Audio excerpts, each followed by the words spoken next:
अस्सलाम वालेकुम भाई। आज की ये जो वीडियो का जो कॉन्सेप्ट है वो आपने टाइटल में देख लिया होगा कि मैं अपना फार्म कैसे बनाऊं, या यूँ समझ लें कि फार्मिंग को लेकर मैं कुछ वीडियोस पे काम कर रहा था और कुछ इन्फॉर्मेशन भी गेट करने में लगा हुआ था कि यार किसी तरीके से अपना एक फार्म तैयार करने के लिए क्या क्या रिसोर्सेज इंपॉर्टेंट होती हैं, क्या चीज़ें हम लोग बोलते हैं कि हम लोगों को चाहिए और कौन सी चीज़ें ऐसी हैं जो किसी भी फार्मिंग सेटअप को शुरू करने के लिए ज़रूरी हैं। काफ़ी टाइम से इस पर वर्किंग कर रहा था। करते कोई ऐसे लोगों से मिला, जगहें देखी। अब मेमन गोड भी है, जमीन लेमन भी है, गडाब के अंदर फार्मिंग हो रही है, भैंस कॉलोनी है, लांडी की जगह है, कैटल सिटी है, नागौरी कांटा है। मतलब इस तरीके की बहुत सारी अब कराची के अंदर जगह है जहाँ पे शहरों में भी बाड़े खुल रहे हैं। तो सूटेबल चीज़ें कहाँ अच्छी हैं, किस प्राइसेस में हैं। तो मैंने यही जब सारी इन्फॉर्मेशन लेने के लिए निकला तो मुझे कुछ ऐसे लोग भी मिले जिन्होंने कहा कि भाई ये फ्यूचर ऑफ कैटल इंडस्ट्री हम बनाने की कोशिश कर रहे हैं। तो खैर उनसे बातचीत करते पता चला कि ज़मीन के रेट क्या हैं। अगर 10 से 20 लाख रुपए के दरमियान की रेंज में आपको एक जगह मिल जाती है, फिर उस पर आप दीवार बना के कल को कम से कम लीज भी हो जिस जगह पर, तो ऐसे कुछ सवाल आ गए थे। तो उन लोगों के लिए मैं एक वीडियो बना रहा हूँ जिसके अंदर मेरा अपना खुद का एक्सपीरियंस भी सामने आएगा और एक डिटेल जो ना पैराग्राफ वे में ही इस पूरी चीज़ को डिफ़ाइन करेंगे। तो वीडियो को शुरू करते हैं। आपको मिलवाते हैं उस मार्केटिंग एजेंसी से जो कैटल फार्म्स या फिर फार्मिंग को, यानी कि अगर कोई रिजॉर्ट टाइप जगह भी जो है वो गडाब वाली साइड पे खास तौर पे, वहाँ पे रोड है, इंफ्रास्ट्रक्चर की अवेलेबिलिटी के साथ जिस तरीके के मामला हैं, जो डेयरी फार्मर्स खास तौर पे वहाँ पे मूव होने का सोच रहे हैं, पानी की अवेलेबिलिटी है, तो ये बहुत सारे रीज़न हैं इस वीडियो के अंदर जो डिफाइन करना है। तो चलें बिना वक्त ज़ाया किए वीडियो को शुरू करते हैं, एक एक करके सारे सवालों का जवाब देते हैं, फिर पता चलेगा कि मैं अपना फार्म आखिर कैसे बनाऊं। Growing industry of Pakistan farming sector. किसी भी फार्मिंग मॉडल को स्टार्ट करने से पहले कुछ सवाल जहन में आते हैं, जिसमें से सबसे पहला सवाल लैंड की अवेलेबिलिटी है, और यही अप्रोच ख़त्म होती है कस्टमर के फुटफॉल तक जाकर। ये किसी भी और बिजनेस के लिए भी यही दो मेन पॉइंट्स होते हैं, सेटअप एंड सेल्स। और इन सब चीज़ों का दारोमदार बहुत सारे पॉइंट्स के साथ होता है। जैसे जैसे पाकिस्तान के अंदर फार्मिंग इंडस्ट्री ग्रो कर रही है, उसी तरीके से फार्मर्स अच्छे से अच्छा करने की कोशिश भी कर रहे हैं। लेकिन इन्हीं सब चीज़ों के साथ एक सबसे बड़ा अहम सवाल आता है कुछ न्यू फार्मर्स के लिए, या कुछ उन ग्रोइंग फार्मर्स के लिए उन्हें इस बात का पता है कि अपने फार्म की अहमियत क्या होती है। तो इस वीडियो के अंदर प्रेजेंट करता हूँ कुछ ऐसी ही चीज़ों को अपने ऊपर रखकर, क्योंकि मैंने ये रिसर्च की है तो मैं ही इस चीज़ को बताता हूँ कि और कौन से पॉइंट्स हैं, लैंड अवेलेबिलिटी, ट्रांसपोर्टेशन इश्यूज़ और सिक्योरिटी का होना। कराची के बहुत नामवर इलाके के अंदर गुलशन मेमार के करीब बहुत सारे फार्म्स इस्टेब्लिश होना शुरू हो चुके हैं। अगर ये मैं कहूँ कि आज की इन्वेस्टमेंट कल का फ़ायदा, तो गलत नहीं होगा। अस्सलाम वालेकुम भाई। जैसे कि मैंने अपने व्लॉग के शुरू में बताया कि मैं अपना फार्म कैसे बनाऊं, ये इस बेसिस के ऊपर मैं बना रहा था क्योंकि मुझसे बहुत सारे लोग पूछते थे कि राव भाई हमें कोई ऐसी जगह बताएं जहाँ पे फार्मिंग आसान हो जाए। यहाँ यानी कि कुछ रिसोर्सेज के ऊपर बात की जा रही थी। तो कुछ दिन पहले से मैं रिजवी के साथ लगा हुआ था कि यार हम भी कुछ अपना सेटअप करने की कोशिश करते। तो कोशिश पहले जो शुरू होती है ना, वो होती है कि आप लोग पहले जगह तो ढूंढें, यानी कि फार्मिंग के लिए लैंड जो है ना सबसे ज़्यादा इंपॉर्टेंट होती है। तो उसके लिए क्या क्या रिसोर्सेज चाहिए होती हैं, क्या क्या चीज़ों के लिए ज़रूरियात हैं। जानवर सिर्फ एक नहीं चाहिए, तो जगह भी चाहिए। तो बेस्ट कौन सी जगह है? अब हर बंदे को जमीन लेमन, मेमन गोट, अपना भैंस कॉलोनी और इस तरीके के इलाकों का ही पता है, या शहर में बनाने का। लेकिन कुछ रिसर्च करते मैं एक मतलब अब कुछ वीडियोस देखी मैंने पहले भी, और फिर कुछ लोगों से मिला जिसका जो एक पूरा मॉडल पे काम कर रहा है, यानी कि एग्रीकल्चर लैंड्स के ऊपर। और वो ऐसे लैंड प्रोवाइड कर रहे हैं जो कि फार्म हाउसेस के लिए, ब्रीडर्स के लिए, यानी कि भैंसों का काम, अगर कोई मिल्किंग का काम करना चाहता है तो इस तरीके की लैंड अवेलेबिलिटी थी। उसकी रिसर्च में जब मैं आगे बढ़ा तो मुझे ये 2 भाइयों से मुलाकात हुई जो कि इस चीज़ को बहुत अच्छे से गाइड कर रहे थे। तो मैंने सोचा कि एक व्लॉग की शक्ल दी जाए, लोगों को बताया जाए, ताकि उन्हीं का एक्सपीरियंस मैं सामने रखूँ, वही हमें सही से बता सकेंगे। तो आज मिलते हैं उमैर भाई से और जवाद भाई से, जो कि 3D मार्केटिंग को प्रमोट कर रहे हैं। अल्हम्दुलिल्लाह। अस्सलाम वालेकुम भाई, क्या हाल है? जवाद भाई, कुछ सवाल हैं जो कि मैं करना चाहता हूँ ऑडियंस को ये बताने के लिए कि क्या अवेलेबिलिटी के अंदर जो प्रॉब्लम्स हैं वो यहाँ आप लोग क्या प्रोवाइड कर रहे हैं। ठीक है। तो सबसे पहला जो सवाल आता है यकीनन कि लैंड है कहाँ पर, कौन सी जगह है? यार ये बेसिकली गडाप का एरिया है और नॉर्दर्न बाईपास पे तेसरा टाउन बहुत मशहूर है, बहुत बड़ी सोसाइटी है, MDA की सोसाइटी है, उसकी बैक साइड लगती है बेसिकली ये। अच्छा। और ये स्कीम 45 में आता है। और अगर आप इसको कहें कि मेमार से 12 किलोमीटर के फासले पे, यानी कि शहर के पीछे ही बना हुआ है। अगर हम बहुत शहर के बहुत करीब तो सिक्योरिटी इश्यूज का कुछ प्रॉब्लम कभी फेस किया या कुछ? या देखिए, सिक्योरिटी पॉइंट ऑफ व्यू से अगर बात करें तो राव जो कराची के हालात है ना, उसमें तो हम अपने घर के सामने भी सेफ और सिक्योर वैसे नहीं, बिल्कुल ऐसा ही ठीक है। बट यहाँ पे जो लोग आते हैं उनका कंसर्न सबसे पहले सिक्योरिटी होता है, और इसको हम लोगों ने बहुत हद तक मेक श्योर किया हुआ है कि बंदा यहाँ पे सिक्योर रहे। और अल्हम्दुलिल्लाह, अल्लाह का शुक्र है कि यहाँ पे सिक्योरिटी के अंदर अगर चोरी, डकैती और अगर आप लैंड ग्रैबिंग की बात करें तो इन सब चीज़ों की अल्हम्दुलिल्लाह कोई एक कंप्लेन नहीं है। कोई 5 साल से अल्हम्दुलिल्लाह हम लोग काम कर रहे हैं। यानी कि यहाँ पे पिकनिक पॉइंट पे जिस फार्म पे हम बैठे हुए हैं, तो ये आप लोग पिकनिक के फार्म्स भी प्रोवाइड कर रहे हैं, लोगों ने बनाए हुए यकीनन, और कैटल फार्म्स भी यहाँ पे बनना शुरू हो गए, जो मैंने रास्ते में बहुत सारे देखे। मैं आप लोगों को क्लिप्स भी दिखाऊंगा, जो बैकग्राउंड पे क्लिप्स चल रहे हैं वो फार्म्स ही हैं बेसिकली। और इसके अलावा जैसे कुछ लोग ख़ास तौर पे फार्मिंग को लेके जो मुझसे बात की जा रही थी, मैं खुद भी अगर चाहूँ तो जो फार्मिंग का जो स्ट्रक्चर है वो वाटर, यानी कि वाटर रिसोर्सेज के ऊपर भी आता है, सिक्योरिटी पे आता है। तो वाटर रिसोर्सेज की क्या यहाँ पे चीज़ है? देखिए, वाटर रिसोर्सेज की अगर बात करें तो बेसिकली देखिए पूरे गडाप का ही एक ये इशू है, जो कि अगर हल हो जाए तो यहाँ पे ज़मीन खरीदना मुश्किल हो जाएगी। बिल्कुल ऐसे, ठीक है। जगह तो कम पड़ती जा रही है ना, जगह भी कम पड़ती जा रही है, और फिर इधर कोई प्रॉपर भी सिस्टम आया नहीं है वाटर का ना। तो इसका बेस्ट अल्लाह ने, क्योंकि कुदरती तौर पर ये नेमत से नवाजा इस जगह को कि यहाँ पे पानी मीठा निकला है बोर का। अच्छा। अक्सर जगहों पे, और ऐसा पानी है जो कि आप टेस्ट कर सकते हैं, जैसे आपने हाँ, मैंने भी पानी पिया था, पानी पिया है ना। हाँ। और कितना फ्रेश वाटर था, क्रिस्टल क्लियर वाटर था। अच्छा, उसमें क्योंकि ये एक्सपीरियंस हम कर चुके हैं यहाँ पे माशाल्लाह, जितने लोगों ने कैटल, डेयरी, गोट फार्म्स ये बनाए हुए हैं, अल्हम्दुलिल्लाह उनके जानवर फले फूले हैं, मतलब सेहतें बहुत मज़ीद बेहतर हुई है। क्योंकि मीठे पानी के साथ एक थोड़ा सा जो बोरिंग का पानी होता है ना, वो नमकीन होता है, तो उससे हाजमा बड़ा बेहतर रहा है, जो कि हमने अभी तक लोगों से इधर। ये तो बल्कि मैं खुद भी बताना चाहूँगा, क्योंकि जमील मेमन हो गया या मेमन कोट में, तो चलो उस साइड पे हैं चीज़ें जो पुराने बने हुए इलाके थे फार्मिंग के हवाले से, लेकिन बहुत सारे ऐसे भी फार्म्स हैं ख़ासतौर पे अपना जमील मेमन साइड पे, जो कि अभी भी टैंकर सिस्टम पे ही चल रहा है। तो यहाँ पे पानी की अवेलेबिलिटी है मौजूद, तो ये भी एक पॉइंट जो है ना वो इसका एड ऑन है। अब इसकी तरफ इसके बाद जो है नेक्स्ट स्टेप पे चलते हैं। थोड़ा सा एक चीज़ और ऐड करूंगा कि हाइड्रेंट भी इधर करीब में ही है, नज़दीक। अगर कोई चाहता है कि वो इस पानी को यूज़ करने के बजाय कोई मीठा पानी ही लेना चाहता है, तो हाइड्रेंट भी करीब, वो भी अवेलेबिलिटी मिल जाएगी और नॉमिनल प्राइसेस के ऊपर मिल जाता है। चलो, एक चीज़ अच्छी है कि कम से कम रिसोर्सेज इन हाउस आपको मिल रही है।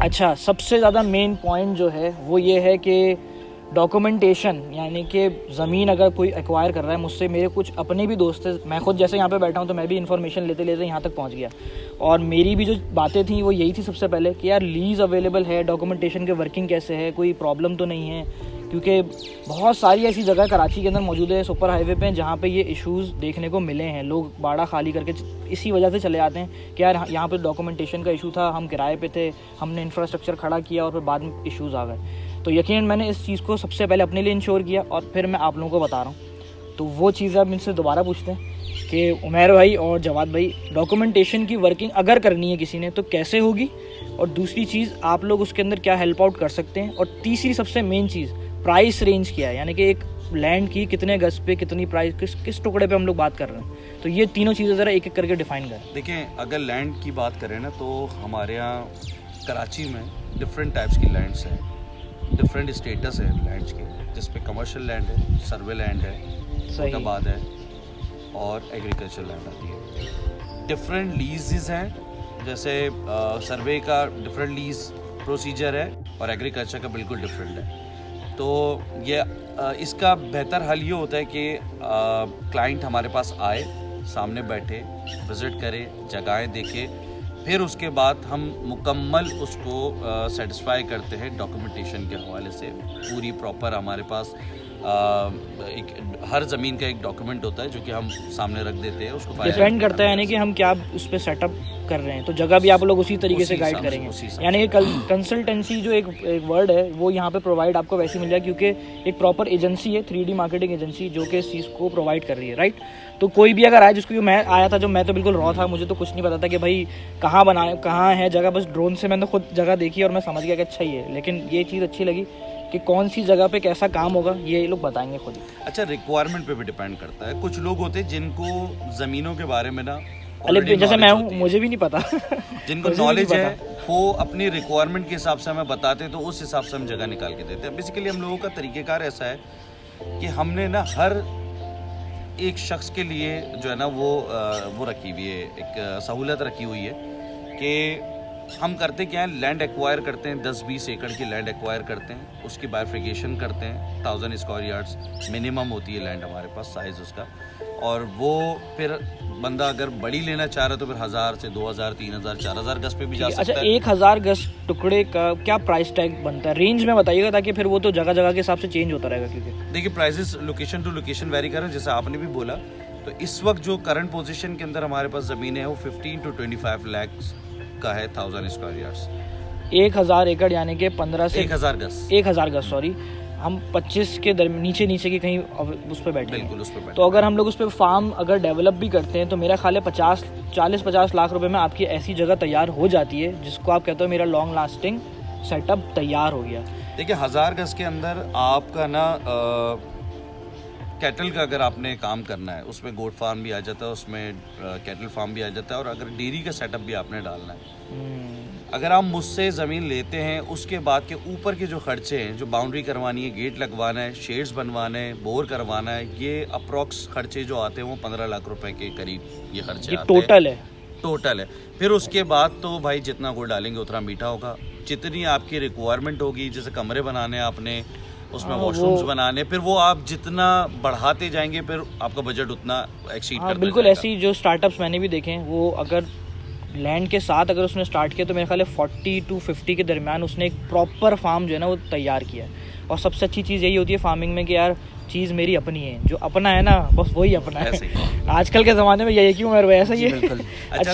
अच्छा, अब एक और सवाल जो कि बड़ा ज़रूरी होता है, ख़ास तौर पे बकरीद के टाइम पे, क्योंकि ज़्यादातर जो हम जैसे शौकीन हैं वो विज़िट कैसे करते हैं, रातों में भी आ रहे होते हैं, तो ट्रांसपोर्टेशन के लिए रोड या इंफ्रास्ट्रक्चर की बात करें तो उसकी हालात जो मैंने सिर्फ ड्रोन से जो आप लोगों को दिखाए वो तो मुझे बहुत सही लगे। तो ये ऐसा ही रहेगा या आगे भी इसके आगे भी और डेवलपमेंट के इरादे हैं कि यहाँ पे बनती चीज़ चली जाएगी? यार इसमें अगर हम 5 साल पहले की बात करें ना तो इससे बिल्कुल बरहक्स था, यानी कि ऐसी चीज़ें थी भी नहीं मौजूद, नहीं थी ऐसी चीज़ें मौजूद, जो कि अब आपने देखा माशाल्लाह थ्रू आउट जो हम चलते हुए यहाँ तक पहुँचे हैं। कहीं आपको ऐसा फील नहीं हुआ होगा कि यार यहाँ पे जो है वो मतलब इंफ्रास्ट्रक्चर जो है बहुत कोई ख़राब है, बुरा है, आने जाने में बहुत मसला है। क्योंकि मैं बहुत सारी जगहों पे जा चुका हूँ, even though Cozi water park का जो उस तरफ का एरिया है वहाँ पे भी काफ़ी सारे डेयरी कैटल फार्म्स बने हुए हैं, बट ज़्यादातर आपको कच्चे रास्ते से गुजर के जाना पड़ता है, जो कि ऐसा ही है। नहीं है। इवन मेमन गोट साइड पे भी आपको जब जा रहे होते तो हम लोग तो ऐसा रास्ता मिलता है जो आज तक कच्चा ही है, और बल्कि डर भी लगता है उधर जाते हुए। तो ये तो फिर भी चलो खुला रोड है, सीधा गाड़ी खींचते हुए आ जाओ। तो ये भी अच्छी चीज़ थी। अच्छा, एक चीज़ और है, और वो ये कि जो मोबिलिटी की जो हमें अवेलेबिलिटी यानी कि नेटवर्क सिस्टम है वो यहाँ पे कब से है सही नहीं है, क्योंकि बहुत से लोग ये भी मुझसे सवाल करते हैं, राव भाई 4G अवेलेबल है नहीं है, या कुछ इस तरीके की चीज़ें यहाँ पे इश्यूज़ हैं या नहीं है? देखिए सिग्नल्स के थोड़े बहुत इश्यूज़ हैं और कुछ कनेक्शंस हैं जिसमें इश्यूज़ हैं, जैसे कि मैं यूफोन यूज़ करता हूँ, ठीक है, लेकिन उसमें अल्हम्दुलिल्लाह अल्लाह का शुक्र है कि यहाँ पे इस किस्म का कोई मसला नहीं है। और अभी आप भी यूज़ कर रहे हैं तो आप अपने एक्सपीरियंस से भी थोड़ा सा मैंने भी ये देखा कि अभी अपने पास यहाँ पे 4G चल रहा है। कुछ जगह थी पीछे रोड की जो कि थोड़ा डिस्टर्ब हो रहा है, लेकिन अल्हम्दुलिल्लाह फार्म पे चल रहा है। अच्छा भाई, एक चीज़ जो बहुत ज़्यादा मुझे भी तंग कर रही थी, यानी कि सोच में तो आती है ना, मैं भी निकला था आप लोगों से पूछने, तो ये मैं लोगों को बताना चाहूँगा कि जानवर तो मैंने ले लिए, फार्म भी मैंने बना लिया, अब उनके चारे के लिए कुछ सेटअप इधर करीब से करीब है या उसकी भी कॉस्ट मतलब है कुछ तो बचती होगी ना इस सेटअप की? ऐसे तो तो चारे का सेटअप हमारे पास यहाँ पे सारे मौजूद हैं अल्हम्दुलिल्लाह, सारी करीबी चीज़ें हैं? हैं, करीबी हैं, बिल्कुल बराबर में ही है, अच्छा, यानी कि वो पहुंचा के भी दे सकते पहुँचा के भी दे सकते हैं आप लोगों को यहाँ अच्छा। पे। और अगर ऐसे कोई मुश्किल भी नहीं है तो बंदा बाय वॉक भी जाके ले सकता है, मतलब इतने नियरेस्ट है। अच्छा, एक चीज़ और है, अगर फ़र्ज़ करें अब कोई मिल्किंग सेटअप है यानी कि डेयरी की अगर हम बात करें, तो डेयरी के सेटअप के अंदर कुछ गाड़ियाँ यानी कि टूल का जो एक इशू आता है, एक अवेलेबिलिटी वो उसकी भी चेक की जा रही होती है, तो वहाँ कोई यहाँ पे इशू तो नहीं है पुलिस वगैरह कोई इस तरह नहीं का नहीं, अल्लाह सेटअप? का शुक्र है, यहाँ पे सारी चीज़ें क्लियर है, ना कोई तंग करता आपको, और रोड वगैरह भी क्लियर है बिल्कुल, सारी चीज़ें आपने वीडियो में देखा हुआ और भी होगा। हमारे खाने पीने का कुछ अगर दिन में वो भी रह सारी जाए चीज़ें अवेलेबल है, होटल्स वगैरह यहाँ पे मौजूद हैं, खाना वगैरह अच्छा मिलता है यहाँ पे। अच्छा, यानी कि सेटअप बनते बनते मेरा फार्म तैयार हो रहा है। बिल्कुल बिल्कुल। तो वही बहुत सारे फार्मर्स ने अपने आप नहीं, बहुत सारे शौकीनों ने अपने आप को फार्मर्स बना दिया। अब देखना ये है कि मैं और रिजवी कब फार्मर बनते हैं। और ये वीडियो जो बनाने का मकसद था, वो मकसद मेरा ख्याल है मैंने उसके अंदर पूरे तरीके से डिस्क्राइब किया। जो लोग मुझसे ख़ास तौर पे पूछते थे, आज मैं अपने लिए निकला हूँ इस उम्मीद के साथ कि शायद मैं भी शौकीनों को शौक करवा सकूँ। अगर मैं कामयाब हो गया तो फिर मेरा फार्म भी आपको यहीं देखने को कहीं मिलेगा इंशाल्लाह। इंशाल्लाह, क्योंकि जितनी अवेलेबिलिटी है, और आपका भाई मार्केटिंग खुद कर लेगा अपनी चीज़ हो जाएगी, लाइव भी खुद कर लेंगे मैं और रिजवी। तो लोकेशन बता दी, ड्रोन के शॉट्स भी दिखाए, खाने के बारे में बताया, ट्रांसपोर्टेशन भी हो गया, डॉक्यूमेंटेशन की भी कोई इशू नहीं है। अगर कोई चीज़ रह गई है तो वो पॉइंट क्या होगा? एक पॉइंट एक पॉइंट है भाई, एक पॉइंट है। आपने बात करी कि मैं तो अपने जानवर की मार्केटिंग कर लूँगा, हाँ मैं कर लूँगा। ठीक है, लेकिन यहाँ पे अल्हम्दुलिल्लाह बकरीद के दिनों के अंदर जब बिल्कुल कुर्बानी करीब करीब आ जाती है, रश बहुत ज़्यादा होता है, लोग बहुत ज़्यादा होते हैं, मंडी लगी हुई होती है, मेन रोड के ऊपर दोनों अतराफ़ के अंदर मंडी लगी हुई होती है। डिफरेंट कैटल फार्म्स हैं जो कि माशाल्लाह से, जैसे कमांडर कैटल फार्म इधर एक बड़ा मशहूर है, वो कम से कम भी 2000 से 3000 जानवर कुछ आखिर के 10-15 दिनों के अंदर यहाँ से सेल आउट करते सेल हैं। आउट करता है, यानी कि सेलिंग फुटफॉल है। फुटफॉल है, बहुत ज़बरदस्त फुटफॉल है माशाल्लाह से, क्योंकि MM कैटल फार्म है यहाँ पे, मेरे दोस्त का ही है, अभी हो सकता है कि हमारा जाना वहाँ पे भी हो इंशाल्लाह। तो वो उसने यहाँ से 15 से 20 लाख रुपए का जानवर भी इस साल बेचा अच्छा, यानी कि बड़े जानवर यहाँ मौजूद है। बहुत अच्छी माशाल्लाह से यहाँ पे जानवर बन रहे हैं, बहुत ज़बरदस्त लोग इधर काम कर रहे हैं। और यहाँ पे जैसे डेयरी के सेटअप की अगर बात करूँ ना, तो 200 भैंसें एक फार्म के अंदर हैं। यहाँ पे दूध का सप्लाई बहुत ज़बरदस्त है। फिर ये जो ट्रांसपोर्टेशन की हम बात करें, तो वहाँ थोड़ी सी बात है कि मैं ऐड करूँगा कि अगर आप 24 आवर्स इधर ट्रांसपोर्टेशन चलती रहती है, ठीक है। और क्योंकि यहाँ पे डेयरी फार्म्स भी हैं, यहाँ पे पोल्ट्री फार्म्स भी हैं, यहाँ पे कैटल फार्म्स भी हैं, तो आमद और रफ्त हर वक्त गाड़ियों की रहती है। क्योंकि आपको पता है डेयरी जब दूध सप्लाई हो रहा होता है तो उसका कोई टाइम नहीं होता, फिक्स टाइम नहीं होता, और वो ऐसे टाइम पे होता है जिस वक्त हमारे लिए डिलीवरीज भी बिल्कुल एंड टू एंड कस्टमर पे जारी होती है, एंड टू एंड कस्टमर पे जारी होती है। तो ये इस भी लिहाज अच्छी से चीज़ है। बहुत ज़बरदस्त चीज़ है। तो इतना काफ़ी है मेरा ख्याल है आज के लिए भी और वीडियो के लिए भी। अगर कोई इंक्वायरी जनरेट हो आप लोगों के जहन में कि यार हमें कुछ खुद पूछना है, तो आप लोग इनके ऑफिस के भी मैं अभी क्लिप दिखा दूंगा, तो वहाँ पे आप विजिट भी कर सकते हैं। मैं लोकेशन की पिन भी मेंशन कर दूंगा, नंबर भी मैं दोनों भाइयों का डाल दूंगा। तो बआसानी जैसे मैं पहुँचा, किसी के रेफरेंस के थ्रू पहुँचते पहुँचते कहानी आई थी, तो खैर उसी तरीके से आप लोगों ने ही पहुँचना है। आज के लिए इजाज़त दें। थैंक यू सो मच जनाब।